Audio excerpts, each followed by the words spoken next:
अस्सलाम वालेकुम, आप देख रहे हैं फखर न्यूज़ और मैं हूं सादिया बतूल।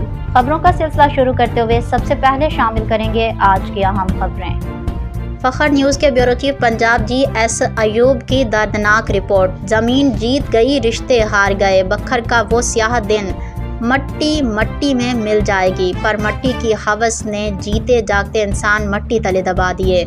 ज़िला बखर के बस्ती चांटिया, मिठो, बंडो और नोतक नशीब आज मातम कदा बन चुके हैं। जहां कल तक कहकहे गूंजते थे, वहां आज सिर्फ बैन और सिस्कियां हैं। रकबे के मामूली तनाज़े ने वो आग लगाई जिसने एक ही ख़ानदान के हंसते बसते 7 चिराग गुल कर दिए। रिश्तों का कत्लेआम, ये सिर्फ आदाद शुमार नहीं, ये किसी के जिगर के टुकड़े थे। मरने वाले कोई गैर नहीं बल्कि आपस में मामूजाद और फुफ्फाजाद भाई थे।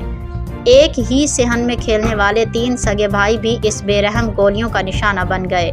एक तल्ख हकीकत, कितनी अजीब बात है कि जिस ज़मीन की खातिर गोलियां चलीं वो ज़मीन वहीं खड़ी है, खामोश और बेहिस।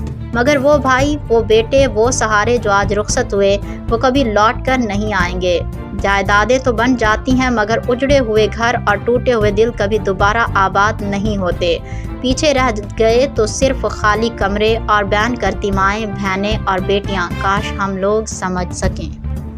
फिल वक्त के लिए इतना ही। मज़ीद खबरों और अपडेट्स के लिए देखते रहिए फखर न्यूज़ HD।